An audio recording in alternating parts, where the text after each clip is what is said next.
በዛሬ ዝግጅታችን የሩሲያና የዩክሬን ጦርነትን እንመለከታለን።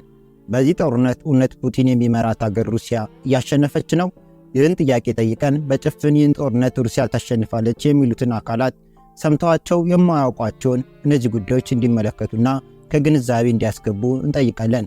በመጨረሻም ቪዲዮን ተመልክተው አስተያየታቸውን እንዲሰጡ እንጋብዛለን።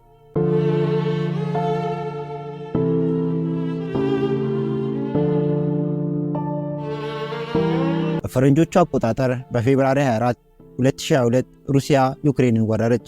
በከፍተኛ እብሪትና በልበ ሙሉነት በ3 ቀናት ውስጥ ዩክሬንን በማሸነፍ ድል እንደምታደርግ እርግጠኛ ነበረች። ዩክሬን በ72 ሰዓታት ውስጥ ወድቃለች ብለው ነበር። የሩሲያ ጦር እንደተነገረው ከሆነ የዓለማችን ሁለተኛ ኃያል ጦር ነው። ነገር ግን ይህ መደበኛ ጦር የከበደው ይመስላል። ለዚህ እንደ ምክንያት የሚጠቀሱ ነጥቦች መካከል ከ3 ዓመታት በኋላ ሩሲያ የያዘችው የዩክሬን መሬት 20% ብቻ መሆኑ ሲሆን ለዚህችም መሬት የተከፈለው ዋጋ ደግሞ 1 ሚሊዮን የሚጠጋ የሞትና የቁስለት ሰለባ ነው። 1 ሚሊዮን ሙታንና ቁስለኞች። ይህ ቁጥር አሜሪካ በ20 ዓመታት የጸረ ሽብር ጦርነት ካጣችው በላይ ነው። በ3 ዓመታት ውስጥ ብቻ ከተመለከት ነው። ይህ ገና የአደጋው መጀመሪያ ነው። በዛሬ ዝግጅታችን ሩሲያ ይህን ጦርነት እያሸነፈች ነው የሚባለውን የሐሰት ዘገባ እንመለከታለን። ስለ መሬት ይዞታ የሚነገሩትን ፕሮፓጋንዳዎች፣ የሰው ኃይል ቀውስ፣ ሩሲያ እያጋጠማት ስላለው ኢኮኖሚ፣ ፑቲን የሰራቸው ታላቅ ስህተቶች፣ በዚህ ጦርነት ላይ ያስከፈሉት ያሉትን ዋጋዎች እንመረምራለን። አብረውን ይቆዩ።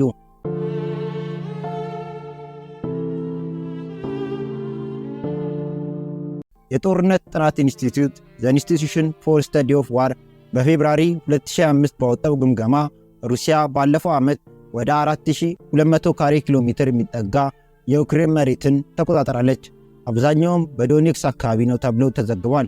ይህ ስፋት በአሜሪካ ውስጥ በጣም ትንሿ ግዛት ከሆነችው ከሮንድ አይላንድ በትንሹ ይበልጣል። በንጽጽር ስናየው 4200 ካሬ ኪሎ ሜትር የዩክሬን አጠቃላይ የመሬት ስፋት 0.6 ብቻ ሩሲያ በ3 ዓመት ጦርነት ውስጥ መቆጣጠር የቻለችው። ነገሩ ይበልጥ አእምሮን የሚያስጨንቀው እዚህ ላይ ነው። ፎርብስ መጽሔት በአፕሪል 2025 ያገኛቸው መረጃዎችን ተጠቅሞ በሰራው ጥናት ሩሲያ ያዘችው 68 ካሬ ማይል ብቻ እንደሆነ አሳይቷል። ዩክሬን አሁን ያለችበት የመከላከል አቅሟ ላይ በዚህ ሁኔታ ከቀጠለች እና ሩሲያ የማጥቃት እርምጃን ካላጠናከረች ይህ ጦርነት ሌላ 230 ዓመታት ሊወስድ ይችላል። ይህ ማለት ሩሲያ መላ ሀገሪቱን ለመቆጣጠር የሚያስፈልጋት ጊዜ ይህን ያህል ዓመት ነው ማለት ነው።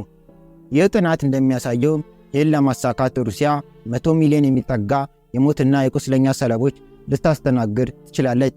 ይህም ከ2025ቱ የሀገሪቱ 144 ሚሊዮን ሕዝብ አንጻር ሲታይ እጅግ ግዙፍ ነው። ይህ የሩሲያ ጦርነት ስልት አሁን ላይ ባለው የጦርነት ሜዳ ላይ በቂ አቅም እንደሌለው ያሳየናል።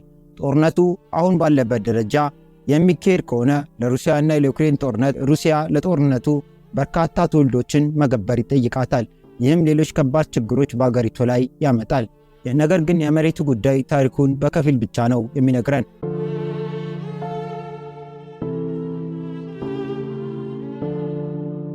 አሁን ደግሞ ፕሬዝዳንት ቭላዲሚር ፑቲን የግዛት ማስፋፋት ቅዠት ያስከተለውን ሰብአዊ ዋጋ እንመልከት። የዩክሬን መከላከያ ሚኒስትር ባወጣው የቅርብ ጊዜ መረጃ መሠረት የሩሲያ ኃይሎች በፌብሩዋሪ 2022 ጀምሮ 975,000 የሚጠጋ ጉዳት ደርሶባቸዋል። ምንም እንኳን ከዩክሬን የሚወጡ የጦርነት ስታቲስቲኮች በጥንቃቄ መመልከት ቢገባም እንደ ብሪታንያ መከላከያ ሚኒስትር ያሉ ወግ አጥባቂ ምዕራባውያን ግምቶች እንኳን ባለፈው ዓመት መጨረሻ ላይ የሩሲያ ጉዳት 750,000 በላይ እንደሆነ ያስቀምጣሉ። ይህም በንጽጽር ለማየት ሩሲያ በአፍጋኒስታን ባደረገችው 10 ዓመት ጦርነት ያጣችው 15,000 ወታደሮችን ብቻ ነው። በዩክሬን በ3 ዓመታት ውስጥ ከ60 እጥፍ በላይ የሚበልጥ ጉዳት ደርሶባቸዋል። በቀላሉ ለመናገር ይህ ዘላቂነት ያለው የጦርነት ጉዞ አይደለም። ሩሲያ ከጦርነትን በፊት ቢሆን እያሽቆለቆለና እያረጀ በመጣ ሕዝብ ምክንያት ከባድ የሥነ ሕዝብ ቀውስ ውስጥ ነበረች። የአገሪቱ የወሊድ ምጣኔ በሶቪየት ኅብረት ውድቀት ወቅት በደረሰው ኢኮኖሚ ቀውስ ክፉኛ ተመቷል። በዛ ወቅት አንድ ሴት 1.2 ልጅ በአማካኝ እስከ መውለድ ወርዶ ነበር። ሁኔታ አሁን ላይ በትንሹ ቢሻሻልም አገሪቱ አሁንም በተተኪ ትውልድ ምጣኔ እጅግ አነስተኛ ውልደት የሚታይባት ናት። በዚህ ምክንያት ከ30 ዓመት በታች የሆኑ በሥራ ዕድሜ ላይ የሚገኙ ወንዶች እጥረት አለ። ምክንያቱም በወቅቱ አልተወለዱም ስለነበር። ሩሲያ ደግሞ ወታደሮቿን የምትመለምለው ከዚሁ አነስተኛ ቁጥር ካለው የህብረተሰብ ክፍል ነው። አሁን ደግሞ ከቀጥተኛ ወታደራዊ ኪሳራ በተጨማሪ ከውትድርና ለማምለጥ ከሀገር የሸሹትን 920,000 ሩሲያን በመላው ዓለም ተበትነዋል። ይህ ቁጥር ሲጨመርበት ይህ ማለት በ3 ዓመት ብቻ ወደ 2 ሚሊዮን የሚጠጉ በሥራ ዕድሜ ላይ ያሉ ወንዶች ከሩሲያ ኢኮኖሚና ማህበረሰብ ተወግደዋል ማለት ነው። በአጭሩ ሩሲያ ቃል በቃል ወደዚህ ጦርነት የምትልካቸው ሰዎች እያለቁባት ነው። ነገር ግን በሩሲያ ላይ ሊደርስ የሚችለውን አደጋ ሙሉ በሙሉ ለመረዳት ወደ ሩሲያና ዩክሬን ጦርነት መጀመሪያ አነሳሱን እንመልከት።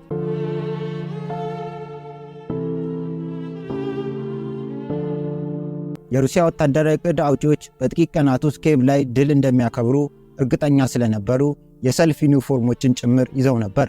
ለወታደሮቹም የተሰጠው የውጊያ ዕቅድ ቀላል ተቃውሞና ውጊያ እንደሚገጥማቸው፣ በአጭር ጊዜም የዩክሬን ግዛትን በመቆጣጠር ከዚያም የያዙትን ግዛት አስተዳደር ሥራ እንደሚሰሩ ነበር የተነገራቸው። እንዲሁም የሩሲያ ወታደራዊ ሎጂስቲክ የተዋቀረው ዩክሬን ወዲያው ትወድቃለች በሚል ግምት ላይ ተመስርቶ ነበር። ከ3 ዓመታት በኋላ እነዚህ ግምቶች ስህተት ብቻ ሳይሆኑ ቅዠትም ይመስላሉ። ሩሲያ ከፈጣን የድል ሰልፍ ይልቅ በአውሮፓ ከሁለተኛው ዓለም ጦርነት ወዲህ ረጅም በሆነው ባህላዊ ጦርነት ውስጥ ተዘፈቀች። የሩሲያ አየር ኃይልም በዩክሬን ላይ የአየር የበላይነት ማረጋገጥ አልቻለም። የታንክ ኃይሎቿ በቀላሉ በሰው በሚሸከሙ በዩክሬን ጸረ ታንክ መሳሪያዎችና ድሮኖች ወዳደሙ። ምርጥ የተባሉ ወታደራዊ ልዩ ኃይሎቿም በመጀመሪያዎቹ የጦርነት ምዕራፎች ላይ ከፍተኛ ኪሳራ አስተናገዱ። ሩሲያ በደንብ ባልሰለጠኑ ምልምሎች፣ እስረኞችና የውጭ ቅጥረኞች እንድትጠቀምም ተገደደች። የስትራቴጂክና ዓለም አቀፍ ጥናቶች ማዕከል CSIS በሴፕቴምበር 2024 የሩሲያና የዩክሬን ጦርነት የትንታኔ ውድቀትና ጥናት በሚል ርዕስ የደረሰውን ውድመት ሪፖርት አሳትሟል። ድምዳሜም የሩሲያ ወታደራዊ ዕቅድ ምናልባት ከ21ኛው ክፍለ ዘመን እጅጉ ትልቁ የስለላና ወታደራዊ ውድቀት የታየበት ነው የሚል ነበር። በአጭሩ ፑቲን ሩሲያ ታላቅ ወታደራዊ ኃይል አላት የሚለውን ቅዠት ውሸት እንደሆነ ያስመሰከረና የሩሲያ ጦር እንደሚወራለት የስለላ ወታደራዊ ዕቅድም ሆነ ሎጂስቲክ የሌለው እንደሆነ ለዓለም እየታየ መጥቷል። የሩሲያ ፕሮፓጋንዳ መሰራጫዎች አሁንም ጦርነቱ አስቀድሞ የተወሰነ መደምደሚያ እንዳለው አድርገው ያቀርባሉ።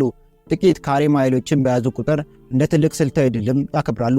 ነገር ግን እውነታው ሩሲያ ጦርነቱን ለመደገፍ የሚያስችል ገንዘብ በማጣት ከራሷ ጋር በምታደርገው ጦርነት እየተሸነፈች መሆኑ ነው። በወረቀት ላይ ሩሲያ የዓለማችን ታላላቅ ኢኮኖሚዎች ዝርዝር ውስጥ 11ኛ ደረጃ ላይ ትገኛለች። ነገር ግን ይህ ሽፋን ገለጥ ስናደርገው ሁኔታው ከችግር የዘለለ አይደለም። የምዕራባውያን ማዕቀቦች የሩሲያን ከፍተኛ ቴክኖሎጂ ዘርፎች አውድመውታል። የባንክ ስርዓቷን አንካሳ አድርገዋል። ከዓለም ገበያዎችም አግልለዋታል። በተቃራኒው ደግሞ ዩክሬን በምዕራባውያን ሀገራት የሚደረግላት ወታደራዊና የገንዘብ ድጋፍ ኃይሏን እያጠናከረች እስካሁን ቆይታለች። ሩሲያ አሁን በወታደራዊ ሆነ በኢኮኖሚ የተሸነፈች ባለችበት ሁኔታ አሁን ባለችበት ከመቀጠልና ጦርነቱ አዲስ የኑሮዬ ዘቤ ነው ብሎ ከመቀበል ውጪ ጥቂት አማራጮች አላት። አንዳቸውም ግን ጥሩ አይደሉም።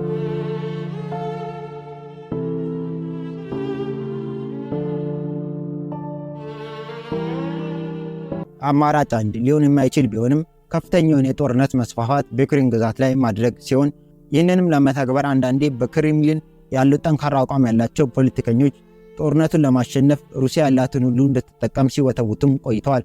እስከ ታክቲካል የኒውክሌር ጦር መሳሪያ ድረስ መጠቀምም እስከ ማቅረብ ደርሰዋል። ሁለተኛው አማራጭ ከዩክሬን መውጣት ነው። ሩሲያ ይህንን እንደ መጨረሻ አማራጭ ልትጠቀምበት ትችላለች።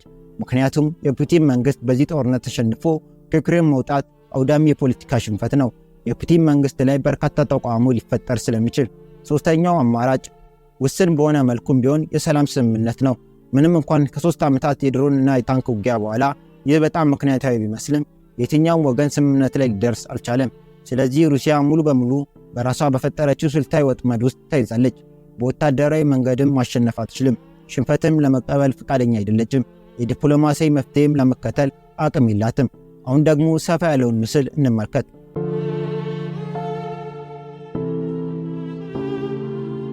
ሩሲያ በዚያ አውዳሚ ወታደራዊ ጀብዱ ምን አተረፈች ብለን እንጠይቅ።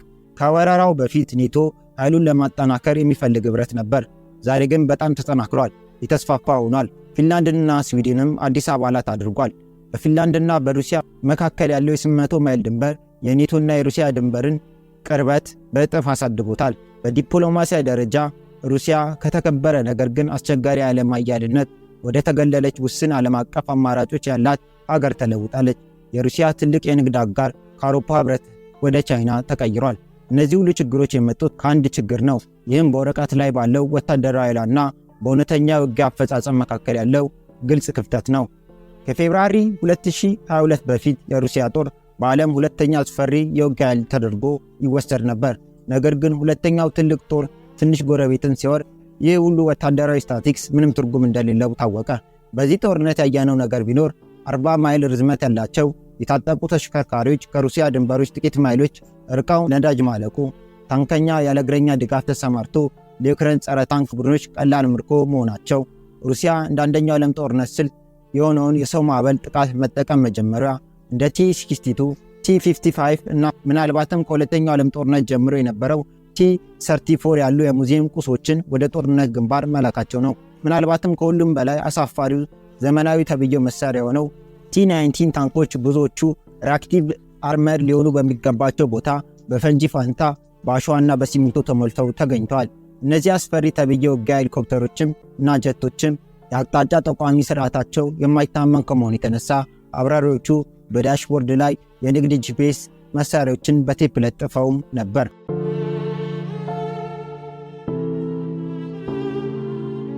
ታዲያ የሩሲያ ወታደራዊ አመራር እንዴት የራሱን አቅምና የዩክሬን መከላከያ አቅም በዚህ መልኩ ሊገምት ቻለ? መልሱ ስለ ፑቲን ሩሲያ መሰረታዊ የሆነ ነገር ይገልጥልናል። የፑቲን ስርዓት ካሉት ስህተቶቹ አንዱ ሙሉ በሙሉ በፑቲን መሪነት ገጽታ ላይ የተመሰረተ መሆኑ ነው። ይህ ደግሞ ፑቲን ስልጣን ላይ እስካለ ድረስ ብቻ የሚሰራ ሲሆን ይህም የሀገሪቱን ዘላቂነት ክፉኛ ሊጎዳ ይችላል። ሩሲያ በዚህ ጦርነት የማጥቃቷ ሁኔታ ተገልብጦ በጦርነት ተከላካይ የሆነችበት ጊዜ ፑቲን ራሳቸው ከሩሲያ ዙፋን ሊወገዱ የሚችሉበት እድል አለ። ይህ ከሆነ ደግሞ ሩሲያ ራሷን ልትፈርስ ትችላለች። ይህ በጥቂት ደረጃዎች ሊከሰት ይችላል። እነሱም በፍጥነት ሊራመዱ ወይም አንድ ጊዜ ሊከሰቱ ይችላሉ። እነዚህም የኢኮኖሚ ውድቀት፣ የመከላከያ ወጪ፣ አስፈላጊ አገልግሎቶችን እያጨናነቀ ነው። የፖለቲካ መበታተን፣ የክልል አስተዳዳሪዎች ከሞስኮ የበለጠ ነፃነት ማወጅ ይጀምራሉ። የወታደራዊ መዋቅር መፍረስ፣ በዩክሬን ኃይሎች የሩሲያ ፕሮፌሽናል ጦር እየተመናመነ ሲመጣ የክልሎች አንድነት ይፈርሳል። የማዕከላዊ ባለስልጣናት መውደቅ፣ የሞስኮ መንግስት በብዙ የሩሲያ ግዛቶች ላይ ያለውን ውጤታማ ቁጥጥር ያጣል። በዚህ መዘዝም አስከፊ ይሆናል፣ ለሩሲያ ብቻ ሳይሆን ለዓለም ደህንነትም ጭምር። ስለዚህ በሚቀጥለው ጊዜ አንድ ሰው በልበ ሙሉነት ሩሲያ ዩክሬን እያሸነፈች ነው ሲላችሁ እነዚህን ነጥቦች አንስታችሁ ግምት ውስጥ ክተቱ።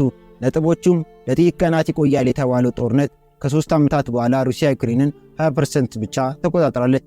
ወደ 1 ሚሊዮን የሚጠጋ ጉዳትም ደርሶባታል። ኢኮኖሚያም አውድመዋለች። ዓለም አቀፍ ደረጃዋንም አጣለች። ጠላቶቿንም አጠናክራለች እና ለትክክለኛ ድል ምንም አይነት መንገድ የላትም።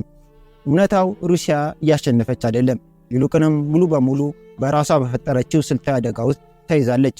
ምንም ጥሩ አማራጭ፣ ግልጽ መውጫም የላትም። ይህ ጦርነት በቀጠለ ቁጥር ሩሲያ ራሷ ላይ የሚያስከትለው መዘዝ የበለጠ አውዳሚ ይሆናል። እናንተስ ምን ታስባላችሁ? አስተያየታችሁን ከታች አስቀምጡልን። ስለተመለከታችሁን እናመሰግናለን።